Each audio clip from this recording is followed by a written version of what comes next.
Capítulo 3.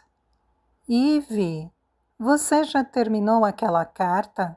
Preciso dela o mais rápido possível. Ivy, o Sr. Davis quer café. Ivy, deixei uma pilha de papéis para arquivar na sua escrivaninha. E não se esqueça que aquele pedido à papelaria precisa ser feito hoje.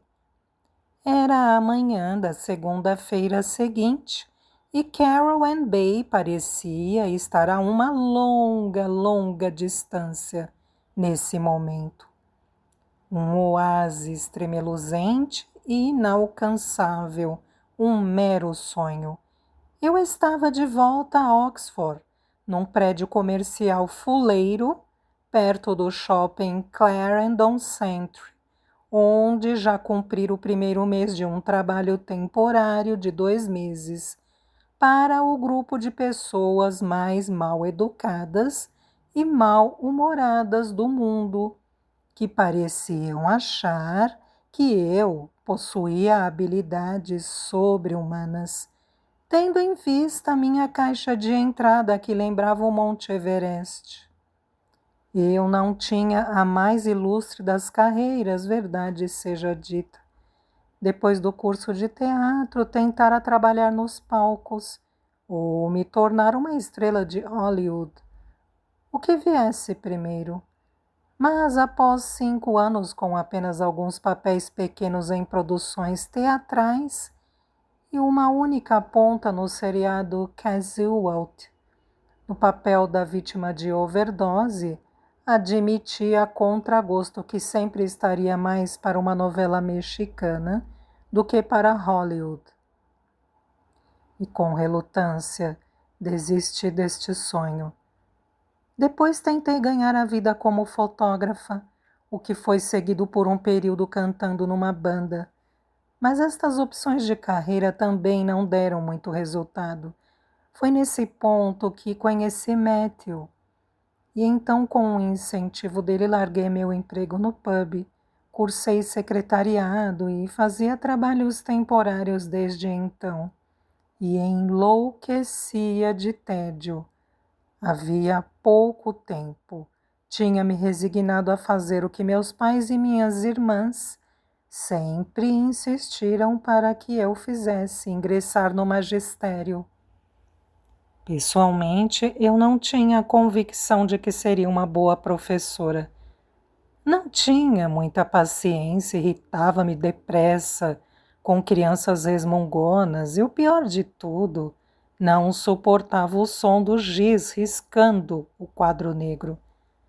Minhas irmãs me garantiram que agora só se usam quadros virtuais e programas incríveis de computador, mas eu ainda ficava tensa ao pensar em entrar novamente em uma sala de aula. E nem me deixe começar a falar do meu medo irracional de banheiros escolares.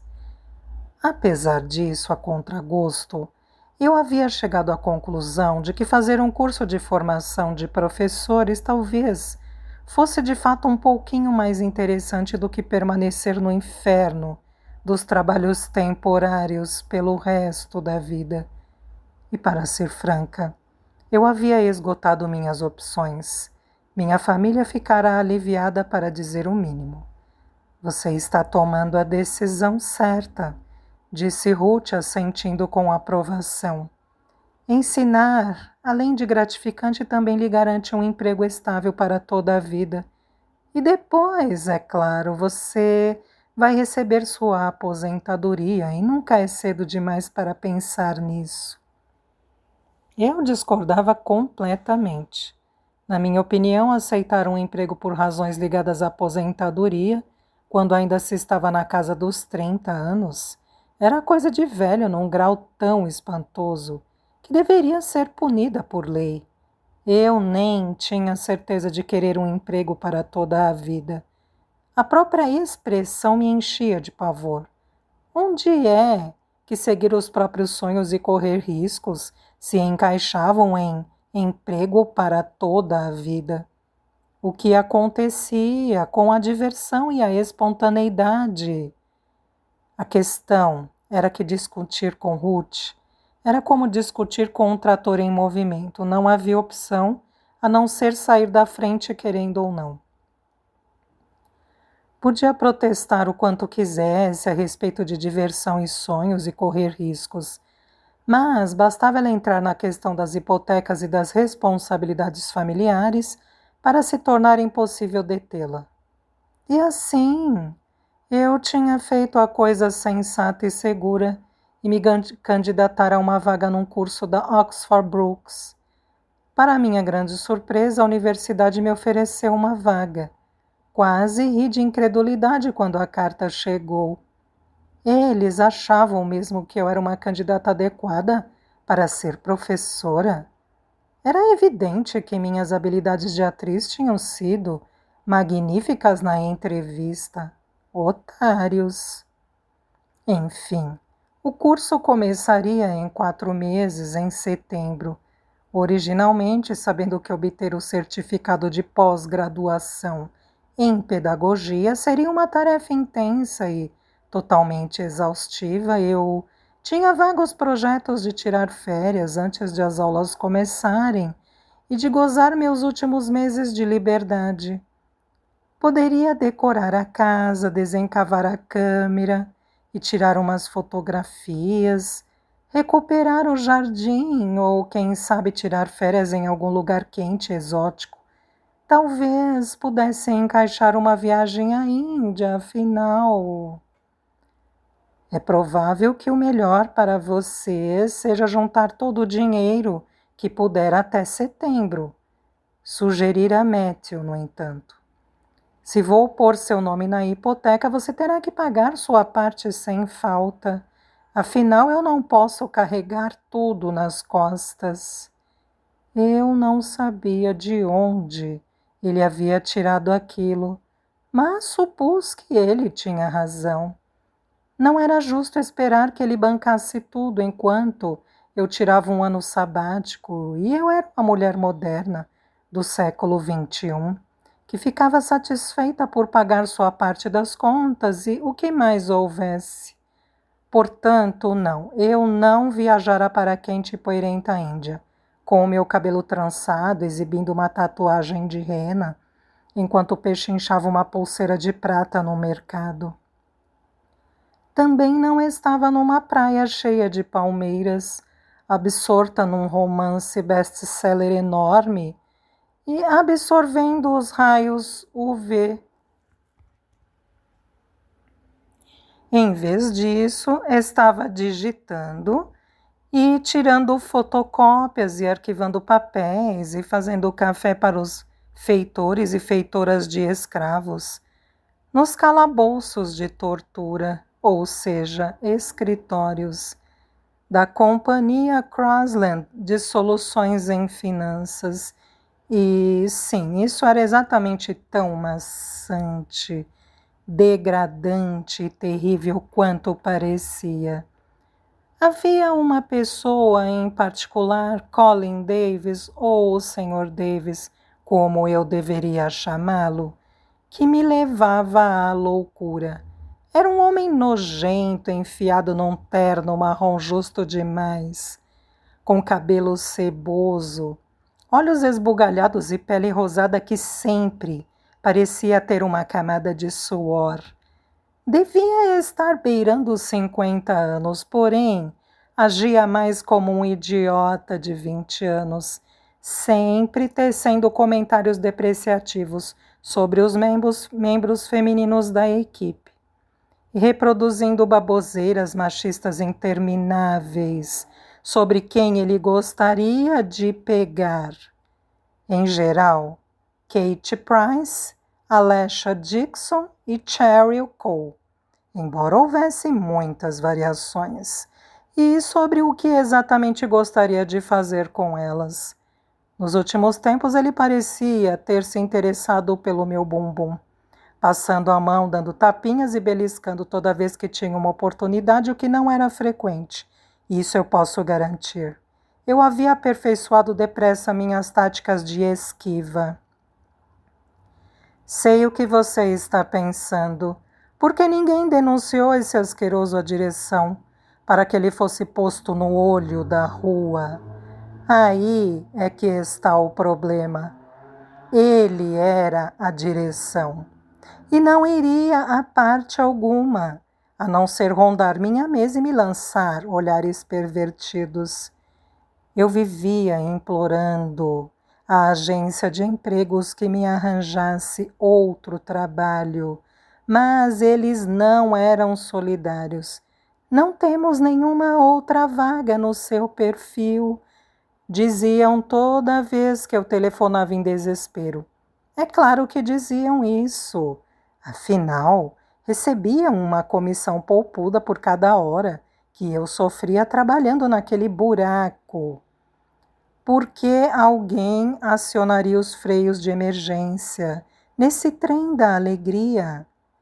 Eu disse que precisava desta carta o mais rápido possível. Quanto tempo leva para digitar algumas páginas? Lá estava ele, buzinando de sua sala no meu ouvido pelo interfone. Que sapo horroroso! Como eu gostaria que saísse pulando e fosse coachar em outro lugar. Sinto muito, Sr. Davis, respondi sem sinceridade. Já está quase pronta.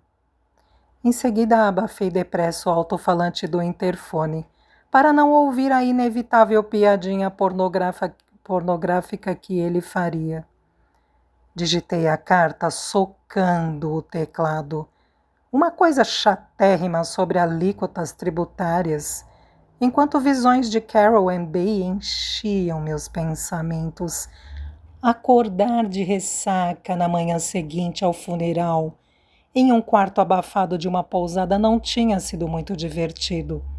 Mas não havia lugar melhor para se ficar de ressaca do que no litoral, na minha opinião. Eu sabia que só precisaria de uma rajada daquele ar revigorante e salgado tocando minha pele. A brisa do mar despenteando meu cabelo e limpando meus pulmões, para que meu estado de espírito desse uma verdadeira guinada. Estava chuviscando, mas depois do café da manhã, Matthew e eu tínhamos vestido os casacos e descido até a praia para queimar as frituras indigestas numa caminhada. Dito e feito.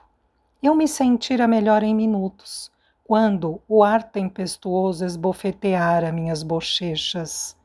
Ficara animada ao rever o café, ao chegarmos às dunas de areia e descermos pela trilha íngreme e sinuosa até a baía em si. Os acontecimentos da véspera voltaram com tudo. O testamento, a carta de Joe, a notícia assustadora de que eu havia herdado o negócio, e eu me peguei olhando para o café, meu café, como se o visse pela primeira vez. Meu café. Parecia um sonho irreal, como se eu houvesse imaginado tudo aquilo. Havíamos chegado à base da trilha e pisamos na areia. A maré estava baixa e as ondas tinham deixado marcas sinuosas na areia molhada como escamas. Pedaços de carvalhinhos do mar, pretos e brilhantes, jaziam onde a maré os havia largado e o vento balançava o que havia restado do meu cabelo curtinho, fazendo cócegas na minha nuca. A praia estava deserta, exceto por nós e um homem com um labrador preto saltitante e duas meninas louras, de botas de bolinhas, que gritavam e corriam de um lado para o outro com o cachorro. Não pude deixar de tomar o rumo do café, irresistivelmente atraída por ele. Meus pais tinham passado a noite no apartamento da tia Joe, no segundo andar, pois mamãe queria ter certeza de que todas as providências de ordem prática tinham sido tomadas, geladeira esvaziada, aquecimento desligado, janelas trancadas, esse tipo de coisa. Venha, falei ao Matthew, vamos entrar, tomar uma xícara de chá e falar com os funcionários. Ele franziu o nariz desconfiado. Eve, Não seria melhor você não se deixar envolver afetivamente? O que vai dizer a eles? Quer dizer... Eu sabia o que ele queria dizer. Queria que eu me livrasse daquilo com a mesma rapidez com que havia caído no meu colo. Por que falar alguma coisa a alguém? Para que me envolver? Para ele, talvez fosse fácil fazer isso sem se emocionar, mas eu não era assim. Matthew, o café era da Joe. Como é que eu posso reagir de outra maneira que não com emoção? Rebati. Queria que ele não tivesse que ser tão negativo. Queria... Uma voz aguda e anasalada irrompeu em meus pensamentos. Eve, o Sr. Davis quer saber onde está o café dele. Quanto tempo mais vai demorar? Levantei os olhos da tela do computador e vi Jaqueline, a assistente particular do Sr. Davis, me fuzilando com o olhar. Por entre os cílios postiços carregados de rímel. Era como confrontar um Bambi raivoso. 2 minutos, respondi, sem me alterar, procurando não reagir à provocação dela. Me parecia ridículo que o Sr. Davis não pudesse arrastar aquele bumbum gordo até a cozinha e fazer o próprio café, se estava morto de sede. Eu imaginava que Jaqueline, que não passava de uma secretária metida à besta, também achasse que fazer o café fosse degradante. O que havia de tão aviltante em...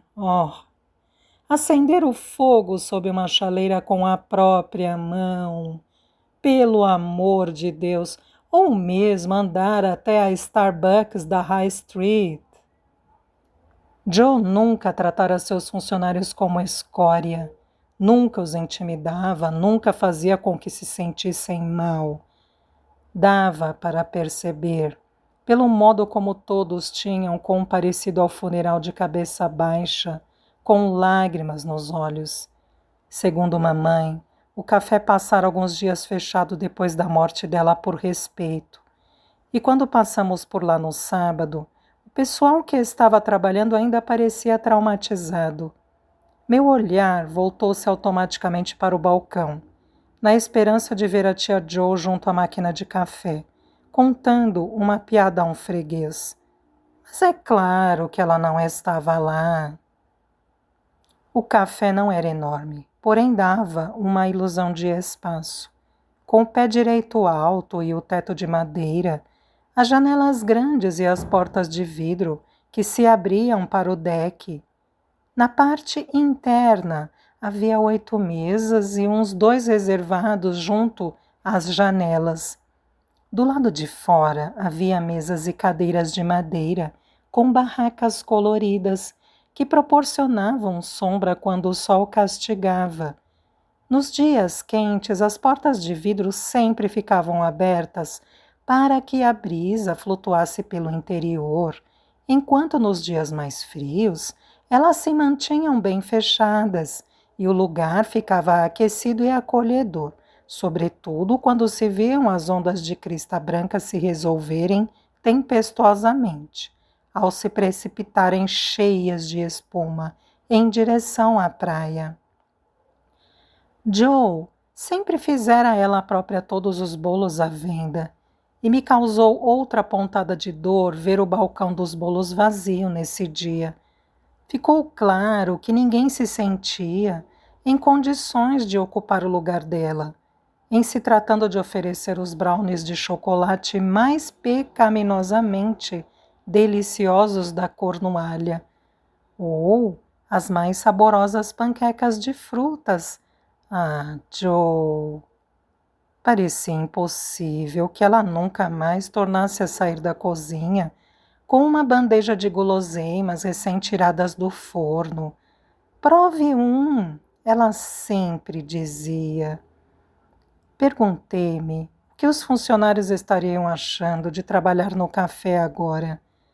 A Cornualha não tinha exatamente uma alta taxa de emprego e eles deviam estar preocupados, sem dúvida, com suas futuras perspectivas de trabalho. Uma das garotas atrás do balcão mal parecia ter 16 anos, com seu rostinho liso e o rabo de cavalo pintado de vermelho. O que faria ela se o café fechasse? O que faria qualquer um deles? Não era apenas uma casa comercial que eu havia herdado, era também a vida de pessoas. Tentei tirar da cabeça o rosto da garota de cabelo ruivo pintado e voltar à vida real, a este mundo dos escritórios de Oxford, enquanto esperava terminar a impressão da carta do Sr. Davis. Estava demorando um século, percebi, olhando de relance para a impressora. Então notei que uma luz vermelha piscava sinistramente. Erro de impressão, dizia o painel. Meu telefone tocava. As notificações de novos e-mails saltavam na tela do computador. Jaqueline lançava olhares significativos para o relógio. E o Sr. Davis estava levantando pesadamente da cadeira e se arrastando na minha direção, sem dúvida, com imagens da minha dançando diante dos olhos. Ai, meu Deus! Mal consegui conter o grito de frustração que brotou na minha garganta. É sério, eu odeio trabalhar naquele escritório. Queixei-me com Amber, minha melhor amiga.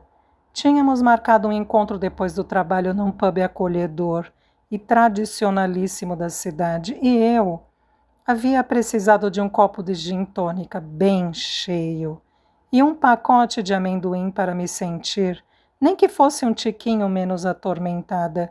Odeio, odeio, odeio aquele lugar. Continuei. Amber franziu o nariz. De quanto tempo é seu contrato? Mais um mês. 4 semanas terríveis. 20 malditos dias. Eu não aguento, Amber. Simplesmente não aguento. Comecei a esconder num armário os papéis para arquivar, de tão atrasada que estou. E andei fantasiando com uma armadura de bumbum para me proteger das mãos molestadoras do Colin maléfico. Soltei um suspiro. Isso não é bom, não é? Não é nada bom, querida, concordou Amber. Não apareceu mais nada da agência? Nada, respondi soturna. Eles não estão nem aí. Desde que recebam sua parte, só vão me deixar continuar. Bem, você sabe o que vou dizer. Começou Amber, os brincos balançando quando se inclinou para a frente. A vida é curta demais para ser desperdiçada naquela chatice de escritório. Pense em todas as outras coisas que você poderia estar fazendo, coisas divertidas, coisas de que você gosta, coisas que deixam feliz. Eu sei, respondi, mas ela havia pegado o embalo. Quando a Amber fica a todo vapor, o melhor é a gente tomar a bebida e deixá-la terminar. Digo, há outros empregos em Oxford, ela me recordou, dando um soco na mesa para dar ênfase. Uma porção de outros empregos. Não é como se você fosse obrigada a trabalhar lá. Outro soco. Nossos copos balançaram. Diga a eles para irem para o inferno e peça demissão. É o que eu faria. Eu sei que você faria, mas... E faria mesmo. Amber já havia passado por ainda mais carreiras do que eu. Nós nos conhecemos na escola de teatro. Então ela também passou por todos os sofrimentos da vida de uma aspirante à atriz. Só que, ao contrário de mim, Nunca tinha realmente desistido do sonho. Prova disso eram os pequenos papéis que tinha feito nas telenovelas East Inders e Emmerdale, bem como diversas temporadas de pantomima e vários papéis em produções de teatro locais.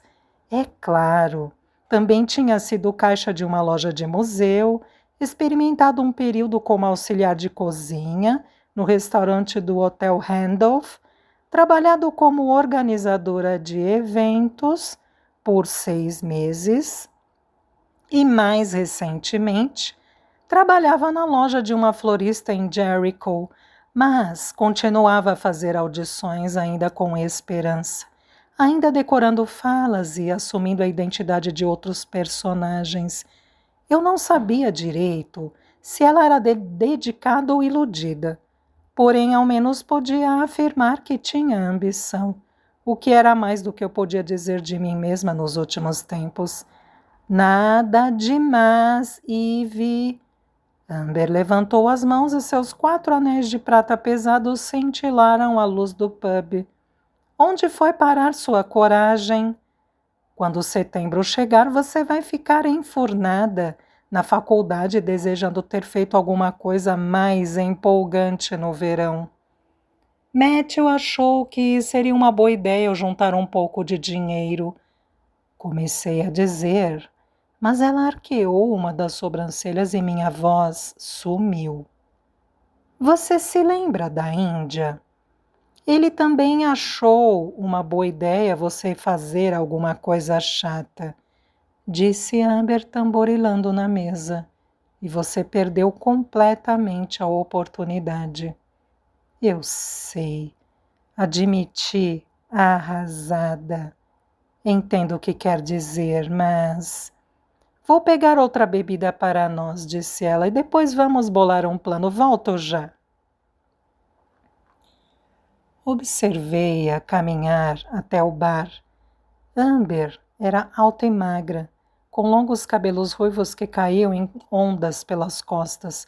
Tinha olhos azuis, boca larga e carnuda e uma risada rouca. Não possuía uma beleza clássica, mas tinha um quê especial.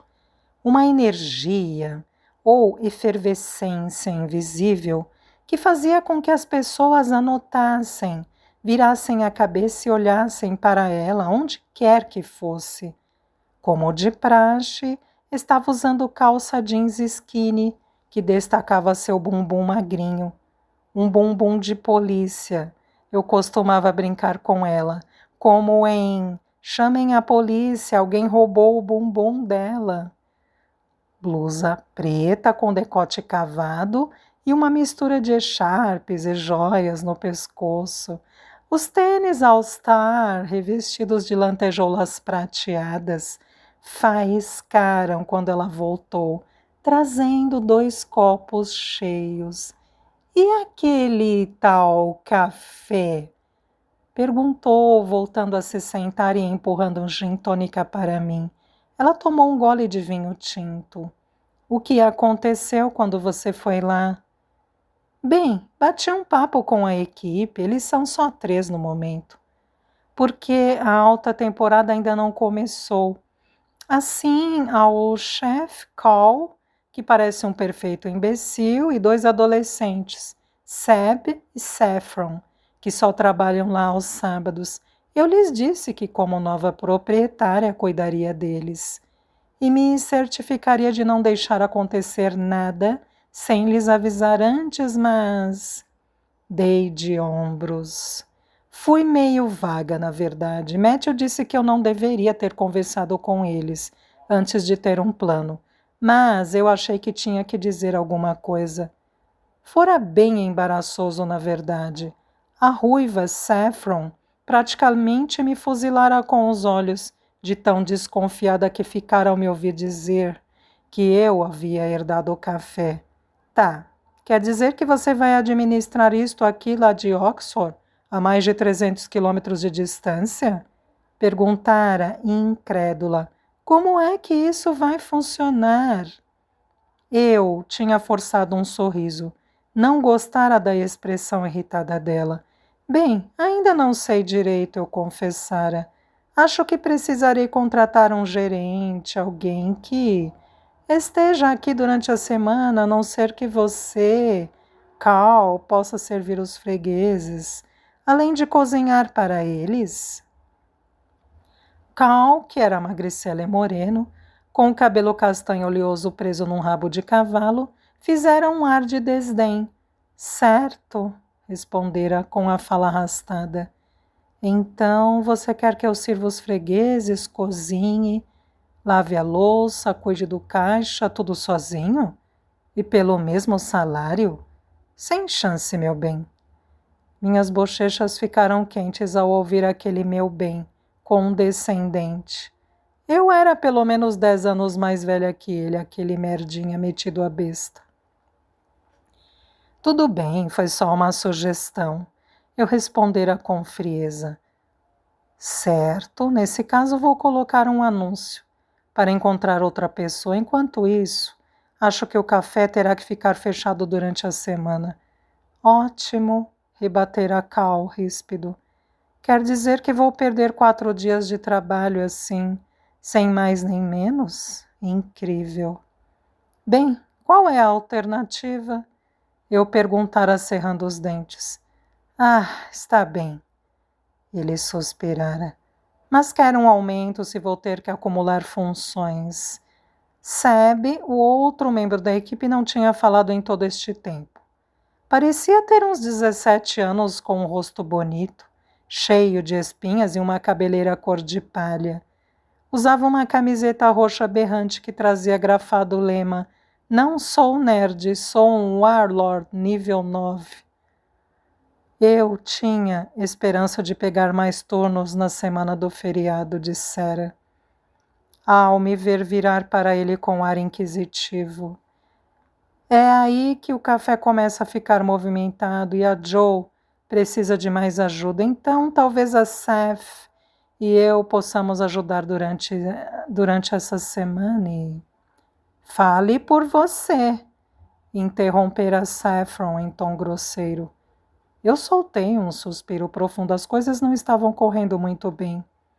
Olhem, sei que isto não é ideal para ninguém, mas vamos tentar nos ajudar, sim? Em nome da Joe, Seb, seria ótimo se você pudesse vir na semana do feriado. Fico muito agradecida. Vai ser no fim do mês, não é? Ótimo. Cal, eu entro em contato sobre seu pagamento assim que tiver examinado os livros caixa. Tinha sido o melhor que eu pudera oferecer. Trouxera comigo montanhas de papéis para decifrar e os vinha examinando lentamente desde então, na tentativa de me manter em dia com as contas, os salários e os vários tipos de correspondência. De repente, a realidade de ter herdado um negócio tinha se tornado muito intimidante. Eita! Exclamou Amber quando lhe contei tudo isso. Você vai ficar bastante ocupada, então. Eu sei. É uma trabalheira enorme. E todo mundo não para de me dizer que é melhor vender logo o café e acabar com essa história. Mas não sei se é a coisa certa a fazer. A Joe amava aquele lugar, era a vida dela. E para mim simplesmente fincar uma placa de vende-se e... Amber franziu o nariz. Mas em termos realistas, o que mais você pode fazer? Cuidar do negócio aqui de Oxford? Isso nunca vai funcionar, afirmou sem rodeios. Poderia funcionar, se eu achasse o gerente certo. Se pudesse arranjar alguém como Joe para dirigi-lo para mim. Fui parando de falar, sem convencer nem a mim mesma. A tia Joe era uma em 1 milhão. Era insubstituível. E se você decidisse mesmo vender, não precisaria mais de empregos temporários, não é? Prosseguiu Amber. Ganharia uma grana, poderia mandar o tal do Colin ir pastar e pedir demissão amanhã. Tirar umas férias, talvez até levar sua melhor amiga. Reclinou-se na cadeira triunfante, claramente vendo isso como um trunfo. Ela tinha certa razão. A ideia de ferrar o Colin era tão tentadora que meus dedos tremeram com a perspectiva de se erguerem num V da vitória. A ideia de Amber e eu curtindo uma praia era ainda melhor. Tive uma súbita visão de nós duas bronzeadas e bêbadas, brindando com taças cheias de uso numa ilha grega, ou com cerveja gelada na costa de sei lá o quê. Depois fiquei me sentindo culpada por imaginar férias sem Matthew e tentei inseri-lo na minha visão, mas ele começou a reclamar do calor, a se preocupar com a higiene dos alimentos. Você sabe como o meu estômago é sensível, disse ele na minha cabeça e estremeci. Enquanto isso, Amber continuava se animando com o assunto. Acho que essa é sua melhor alternativa. Vender o café, ganhar uma bolada e pronto. Faculdade paga e tudo resolvido é o que eu faria. Sério? Fiquei surpresa por ela se mostrar tão pragmática. Simples assim, sem mais nem menos? Com certeza, sem mais nem menos. Bem, desde que você quer entrar de cabeça nesse negócio de ensinar, é claro. Sei, falei mais hesitante do que pretendia. Os olhos dela se estreitaram. Ive, você não parece muito confiante, porque se tiver mudado de ideia, você mesma pode ir para Cornualha e cuidar do café. O que a está impedindo? Um verão na praia seria incrível. Eu estava prestes a dizer que havia uma porção de coisas me impedindo, é claro, como Matthew e Sol e o trabalho e, bem, o resto todo é óbvio. Quando, bem naquela hora, meu telefone tocou e eu o peguei, estranhamente grata por ter sido interrompida. Era só mamãe me convidando para jantar no domingo, mas isso permitiu que eu me esquivasse do feroz interrogatório de Amber, graças aos céus. Um verão na praia em Carrowen seria incrível, mas isso não fazia parte dos planos. Depois de desligar, já lancei uma pergunta sobre a nova produção para a qual ela estava fazendo audições no Playhouse e me mantive bem longe dos questionamentos sobre a minha carreira pelo resto da noite. Era mais seguro assim.